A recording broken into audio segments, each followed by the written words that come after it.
ఒక మహానగరంలో ఒక గురువుగారు తన దగ్గరకు వచ్చే వారికి ఆధ్యాత్మిక శిక్షణ ఇస్తూ ధర్మ ప్రబోధం చేస్తున్నారు. మహా సంపన్నుడొకడు ఈ గురువుగారి దగ్గరికి వచ్చి, అసలు గురువు అవసరమా, గురువు లేకుంటే వచ్చే నష్టమేంటి అని ప్రశ్నించాడు. గురువుగారు నవ్వుకొని, మీరేం చేస్తుంటారని అడిగాడు. నాకు అతి పెద్ద సూపర్ బజార్ ఉంది అని సమాధానమిచ్చాడు ఆ సంపన్నుడు. అయితే ఒకసారి మీ సూపర్ బజార్కి నన్ను తీసుకెళ్ళండి అని అడిగాడు గురువుగారు.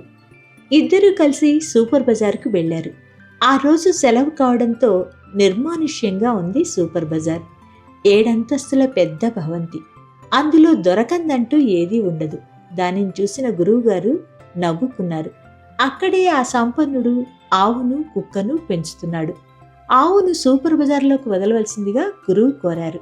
కోరినట్లుగానే ఆవును లోపలికి ప్రవేశపెట్టాడు ఆ ధనవంతుడు.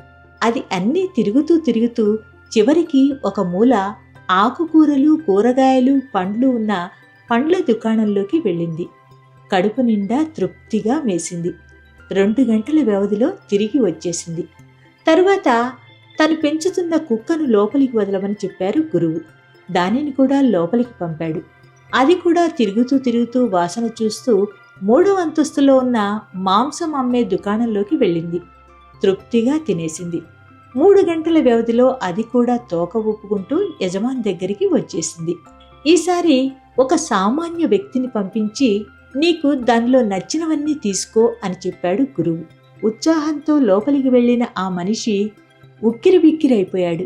ఏం తీసుకోవాలో అర్థం కాలేదు. 2, 3, 4 గంటలు గడిచినా బయటికి రావటం లేదు. ఆశ్చర్యపోయారు ఇద్దరు. గురువుగారు యజమానిని తీసుకొని అతనున్న చోటికి వెళ్ళాడు.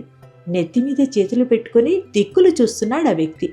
ఏం కావాలో అర్థం కావటం లేదు. ఈ వస్తువులన్నింటినీ చూస్తుంటే పిచ్చెత్తిపోతుంది అన్నాడు ఆ వ్యక్తి. అది విన్న ఆ సంపన్నుడు అవాక్కయ్యాడు. ఆవుకి కుక్కకి పిచ్చెక్కలేదు. వాటికి ఏం కావాలో వెతుక్కొని తృప్తిగా ఆరగించి వచ్చాయి. మనిషికి మాత్రం ఏం కావాలో తనకే తెలియదు. తనకే అన్నీ తెలుసు అనుకుంటాడు. పాపం, అందుకే వీడికి గురువు కావాలి. ఎలా జీవించాలో, జీవిత ఔన్నత్యాన్ని ఎలా పొందాలో తెలుసుకోవాలి. అందుకే వాటిని తెలియచెప్పే గురువు అత్యంత అవసరమని గురువుగారు చెప్పడంతో యజమానికి ధనగర్వం తొలగిపోయింది. గురువుతోనే గమ్యం సాధ్యమని తెలుసుకున్నాడు.